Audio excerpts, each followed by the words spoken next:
슬래브 거푸집 안전성 검토에 대해서 설명해 드리겠습니다.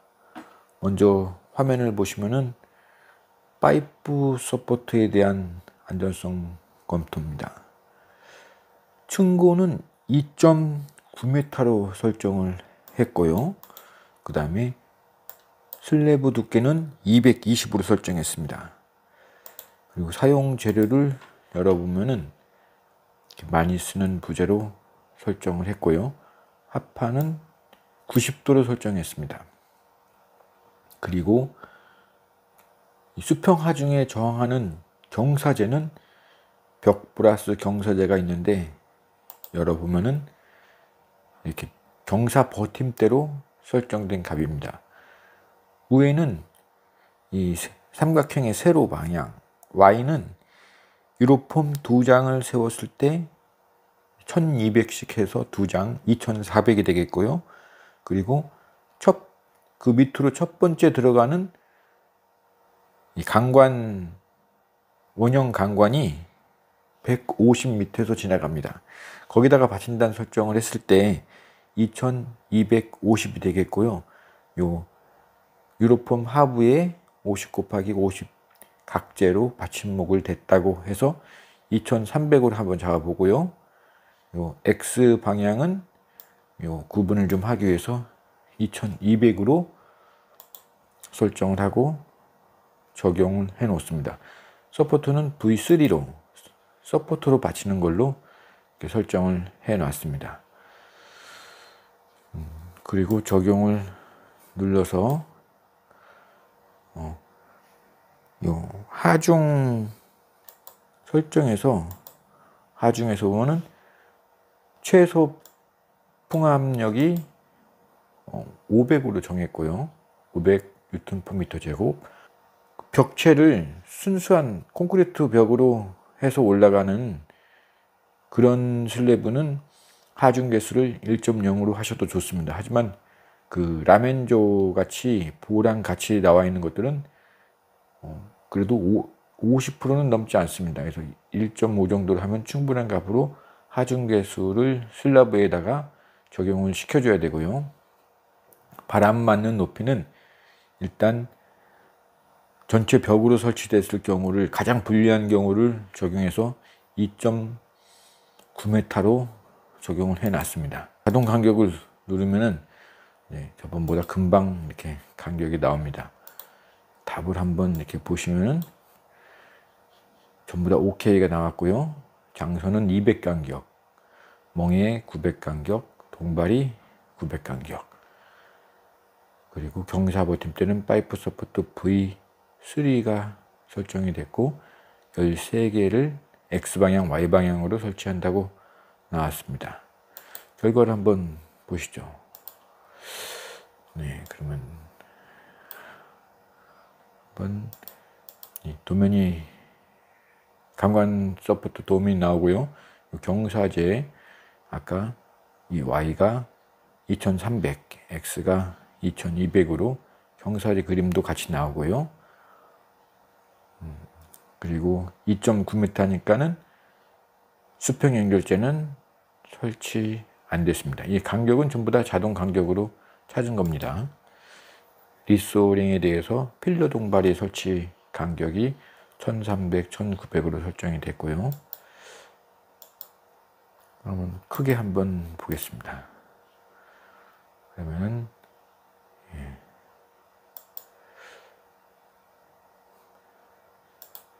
이 하중 아까 1.5 하중 개수 값이 이렇게 나오고요. 지금 최소 수평 하중에서 특이할 만한 게 수직 하중에 2% 적용된 것이 길이당 1.5kN 된 것을 이겼습니다. 맥스 값. 약 한 3배가 조금 못되게 70.72kN으로 7톤 정도 된 걸로 이겼습니다. 나중에 최소 수평 하중은 풍하중과 비교가 돼서 불리한 값이 적용이 됩니다. 풍하중은 계산해서 나온 값이 423이 나와서 최소 풍화중의 기준, 이건 나와 있는 기준입니다. 최소 풍화중에 미치지 못했기 때문에 최소 풍화중이 적용이 돼서 500Nm/m 제곱으로 풍화중은 값을 쓸 겁니다. 거푸집 널은 합한 90도, 걸침 방향이 90도로 설정이 되어 있는 거고요. 12T를 썼습니다. 그리고 일정이고, 받치는 부재의 간격이 장선이죠. 장선 간격이 골뱅이 1입니다. 200으로 컴퓨터가 잡았습니다. 그리고 이 사하중과 활하중의 도안값에다가 1을 곱했는데 1mm입니다. 이건. 그래서 선하중으로 단위가 바꿔놨습니다. 합하는 NG가 처짐량에서 가장 처짐량에서, 그것도 상대 처짐에서 제일 먼저 이 NG가 납니다. 그래서 자동 간격을 잡을 때는 제일 먼저 나는 것에서 간격이 잡힙니다. 장선 보시면은, 장선은 받치는 부재의 간격, 멍에의 간격입니다. 멍에는 900으로 해서 900을 L로 받치는 간격을 정했고요. 그리고 자기 몸의 간격을 곱합니다. 휨 모멘트 계수는 단순보로 해서 8분의 1입니다. 처짐은 항상 이 절대 처짐과 상대 처짐을 같이 하셔야 합니다. 각형 강관을 썼는데요. 50 곱하기 50 곱하기 2.3T. 각형 강관은 SRT 275. 이렇게. 원형 강관은 좀 굴르기 쉽고, 멍에 위에서 설치되지 않습니까? 굴르기 쉽고 하기 때문에 사고도 날 수 있고, 정확하게 간격을 놔도 자꾸 움직입니다. 그래서 각형 강관을 쓰시기를 될 수 있으면 권하고 있습니다. 멍의 간격도 900이고 서포트 간격도 900입니다. 멍에는 점점 더 부재가 이렇게 가늘어지고 있습니다. 84 곱하기 84를 기존에 썼었는데 80 곱하기 80으로 점점 더 현장에서 작아지고 있습니다. 그래서 전단에 취약한데 0.78 Nm/mm 제곱, 거의 뭐 다가가도록 컴퓨터가 잡은 겁니다. 전단에 취약해가지고 이 멍의 간격 900, 서포트 간격 900을 이 전단 요 부분에서 컴퓨터가 잡았습니다. 그리고 값을 같게 설정을 한 게 단순해 보이고요. 그리고 직사각형으로 했으면은 설치를 하면서 어느 방향이 짧고 어느 방향이 긴지 작업자들이 혼돈될 수 있습니다. 그래서 같게 설치를 하도록 유도를 했습니다. 그다음에 서포트 계산입니다. 먼저 PCA1, 1은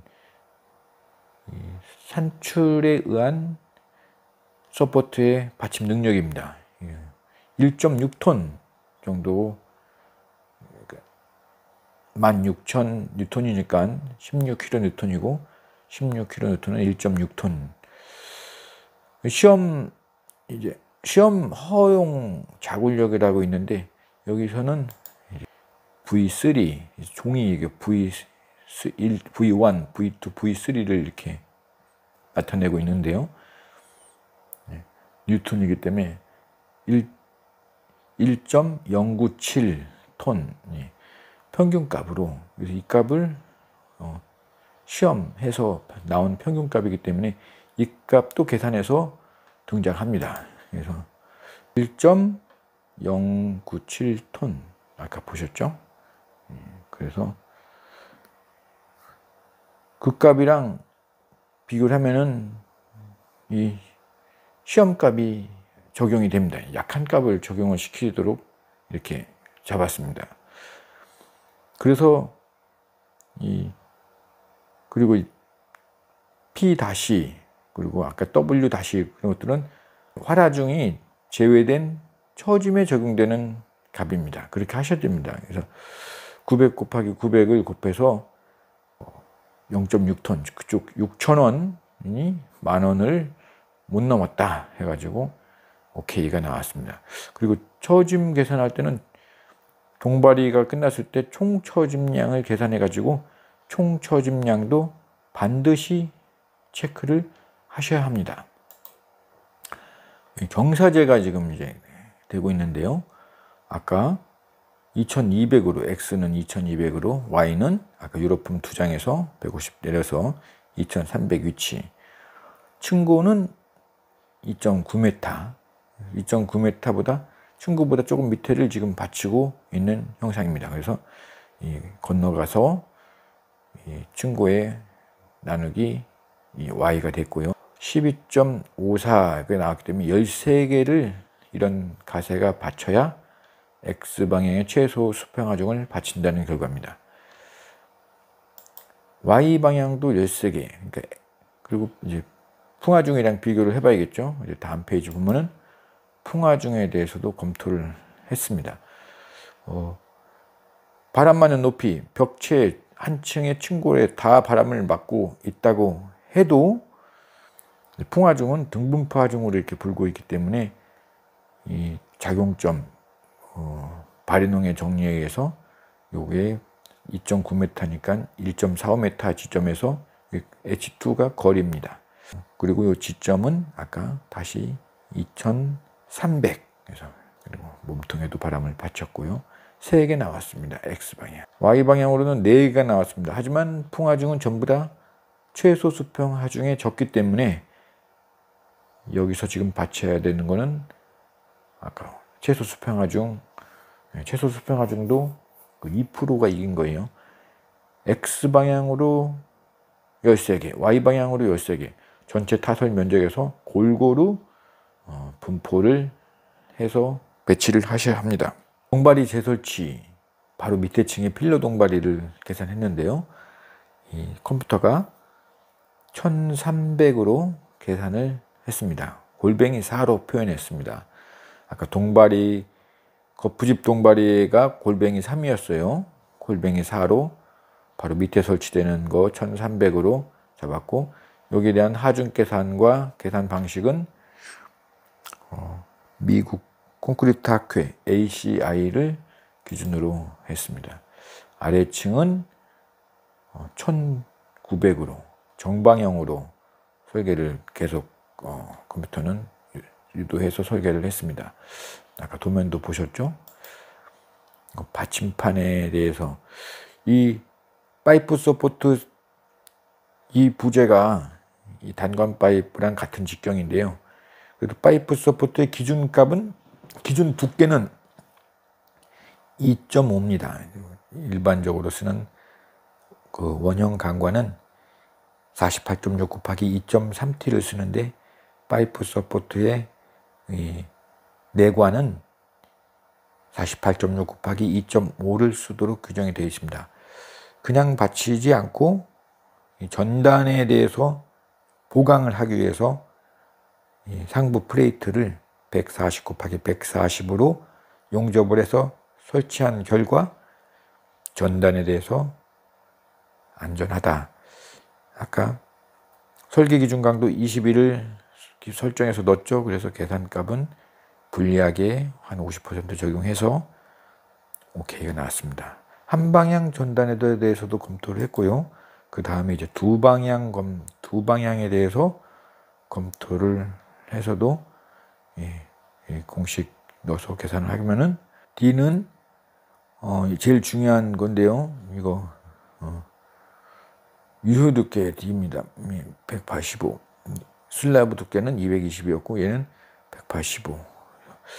이상입니다.